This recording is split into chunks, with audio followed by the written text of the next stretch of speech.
In this video, I'm going to talk all about literature in the homeschool, how to study literature, how is that different from other kinds of books, and what is a literature-based homeschool? What is literature-based learning?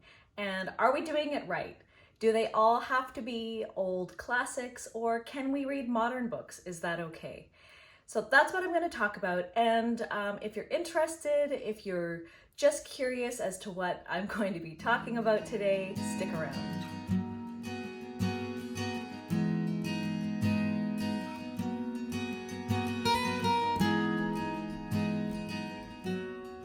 So what prompted this video was a comment I recently got on this video here. It's been my most controversial video. I've got a lot of comments where people just don't agree with me, and that is absolutely okay. And in the past, I've wanted to clarify, what I've meant, but I think that it does speak for itself.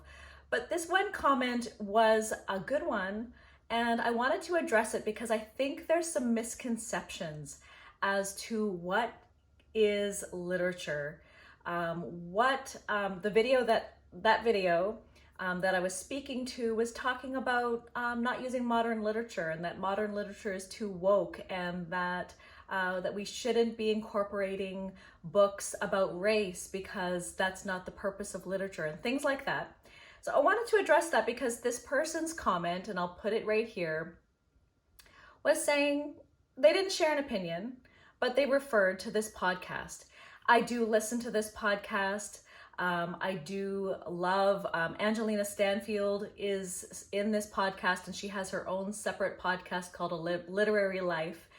And I do agree with everything they say in this podcast. I feel like this comment is used, and I could be wrong, comment below if you were the commenter to let me know, but to use it in supporting of against my video. But I want to clarify my video and also clarify how I fully agree with this podcast. If you're interested in listening to this podcast, it is the 60th episode. I'll put the date here because I can't think of it off the top of my head. And what the title of the podcast I'll put right here so that you can go ahead and listen. But I don't believe that I'm getting what they are sharing in that wrong. And I believe that it really does still go along with my views in my former video, and is not against Charlotte Mason's methods at all, or in my views in the video. So if you're interested, stick around. I'm going to get into it right now. So the question that was asked that raised this podcast episode, is about literature and whether modern literature, and specifically books about other peoples, their cultures, if that is wrong, if it goes along with Charlotte Mason's methods and ideas, and that we should continue to read only old classics, that modern books are leaning towards postmodern thought, and that they are woke, and that we should not read books about ourselves, other cultures, and that those things are not good to do. The view in the video that I was speaking of, so there's a Charlotte Mason inspired curriculum called Living Heritage, and the creator of that curriculum, I had many views in the video. One is I believe that it is a Charlotte Mason curriculum. I'll just address this quickly because these are many of the comments I get, that they disagree that it is Charlotte Mason, or other people that disagree that it's not Charlotte Mason and that she's not trying to be Charlotte Mason, and so forth.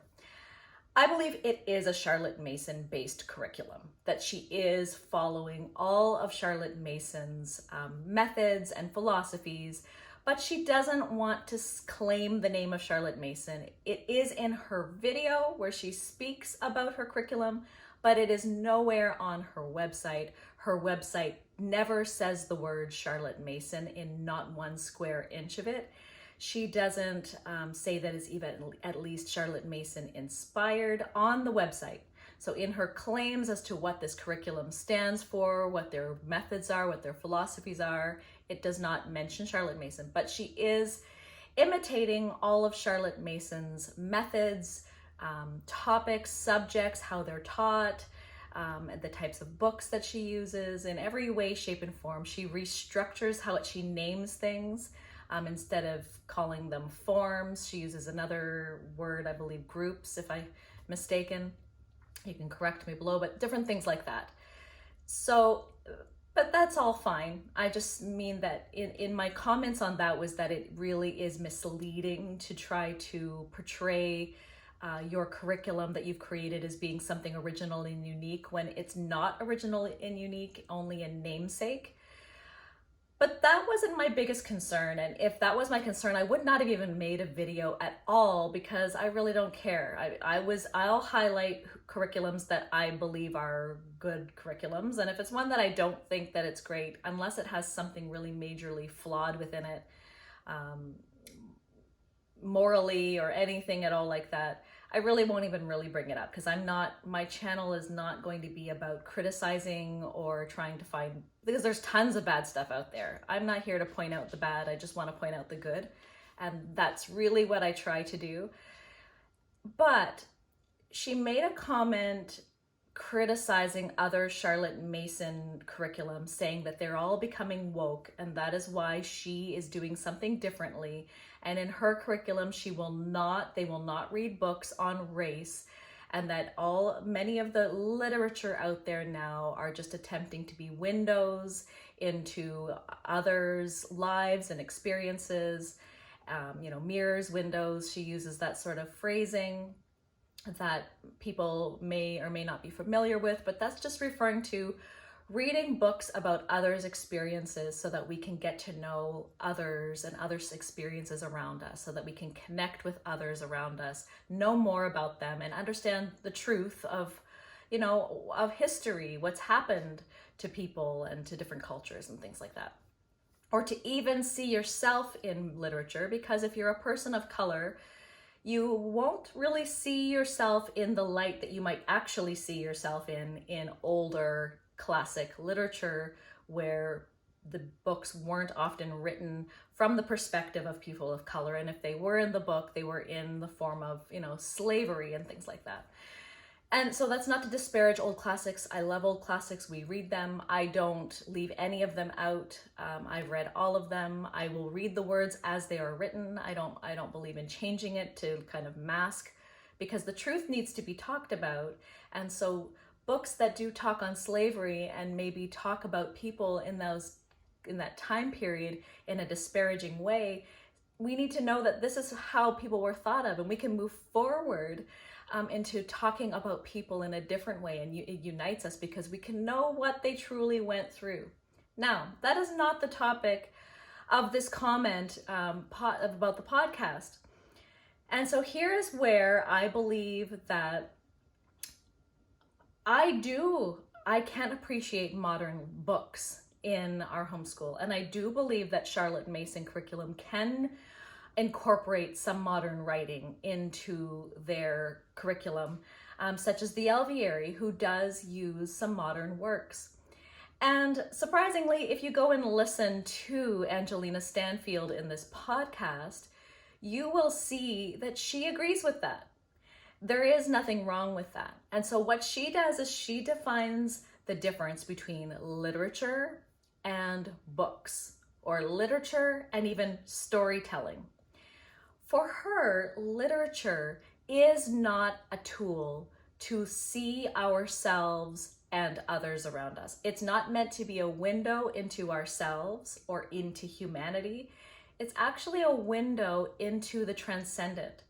Literature is, she says, is not storytelling. Literature is not a narrative. Literature is art. And it is a way to get outside of ourselves and see something bigger beyond humanity, and that is the transcendent. She believes that that is to see the divine, to see outside of, and by seeing the transcendent, by seeing the divine, by understanding a bigger picture outside of ourselves, we can actually lift up ourselves and become closer to godliness. rather than, it's human nature, she says, to always want to see ourselves in the literature, to always try to find the moral. And this book is about how I should need to improve myself. And we may see those things. We may find morals in the book, but that isn't the purpose of literature. And that's not how we are to actually read it and try and teach our children as we read it. And it's human nature. I've done it.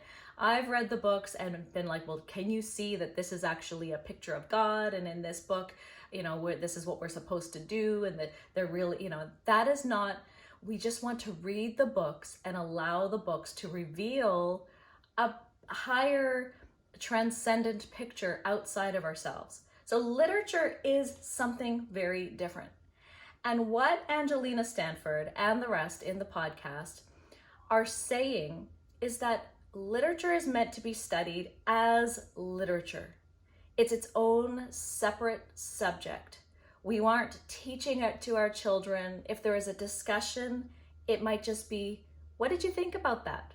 And leave it as a blank open slate and allow them to mull over the ideas that they've read about. It's not to be used to teach geography or history or science or math. We like to call it literature-based learning, and we like to read books to go along with our geography. We want a narration, a narrative about a particular group of people, a culture, historical fiction, something to go along with math. I've even seen literature-based math, literature-based science. We want to read about the scientist and his life and his journey. Those are narratives, and those are not literature. It is not art.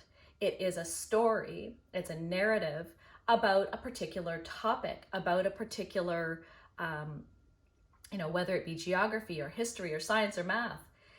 And in those ways, we do not need to stick to the old ancient books the way they were written. First of all, science has changed significantly. How we understand science has changed significantly.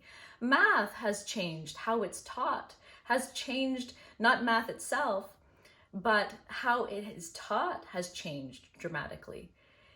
Our understanding of what truly has happened in history has changed dramatically. What we understand, what we understood about people has changed dramatically, in cultures. And so in geography, in studying other cultures and people, what would be better to read an old ancient book, from 100 years ago that talked about the natives of our country, as opposed to something written from their perspective. That is not what Angelina Stanfield and this podcast is talking about. Modern books are not bad. Reading books about a narrative of a particular people would be the right approach. So reading books about a certain race written by a person of that race is a good thing. You don't need the richness of language in every single book, because that is set aside for studying literature.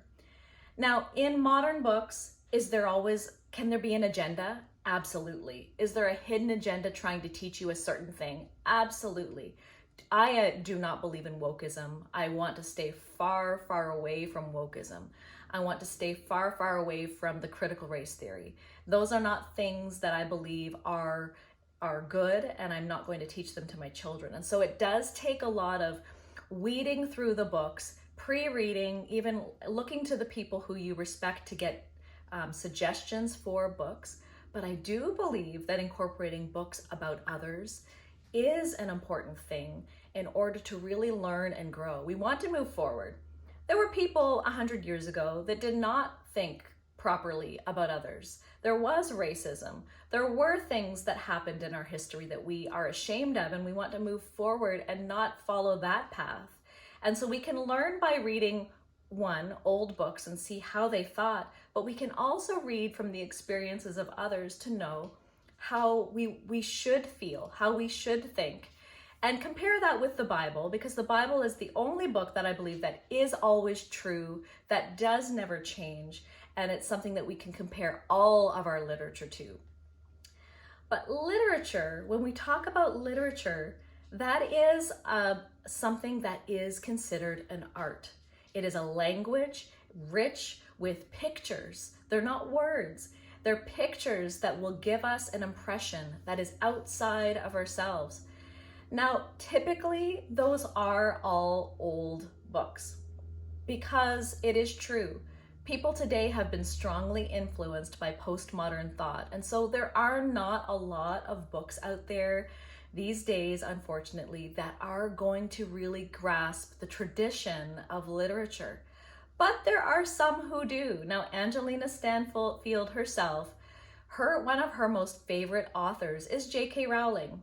She loves the Harry Potter books, and one of her most favorite series that she loves to read are the ones where J.K. Rowling writes under her pen name, Robert Galbraith, and I believe the first book is The Cuckoo's Calling, something like that. She has a whole series. It's a detective crime series, and those are actually, if you ever listen to her podcast, one of her absolute favorites.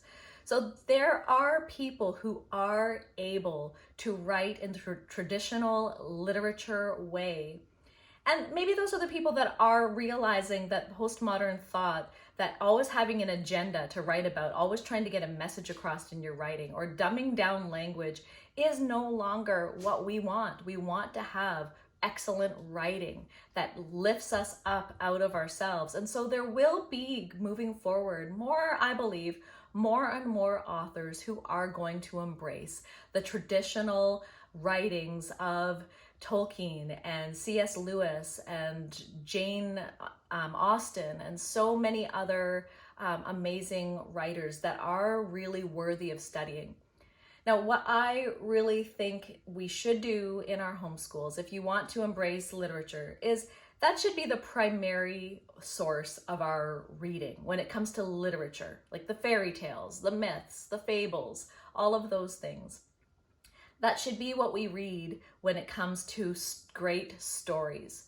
But when we're teaching geography, when we're teaching science, when we're teaching history, do we need to be trying to find a literature book that will help teach the history? No, because that's not the purpose of the book. The book is not to tell us what, we don't read Shakespeare to find out more about the Elizabethan era, because there were no fairies in the Elizabethan era, but we know that Shakespeare does incorporate fantasy and fairy tale into his writing. We read Shakespeare to be part of a literature tradition that connects us to the literary world, not to this world. And so when we want to learn more about this world, we're going to read about narratives, about people who really lived and wrote about their lives in this world. Now, we will read a lot of historical fiction that was old, and those are great, but there can be some historical fiction that are written in present day that are still excellent sources of information that might actually give us a better picture of truth. Anyone can follow any homeschool curriculum that you want. I'm never going to say don't do that one. I just wanted to make you aware that these were the views. And I feel that there is value in reading books about other people and other races, because we need to learn about others. We're all part of a human race. I don't know how often I'll be posting videos. I'm in a very busy season in our homeschool and our co-ops right now, but as I'm able to, I will be continuing to give you updates and curriculum reviews and things like that. I'll see you in the next one. Bye.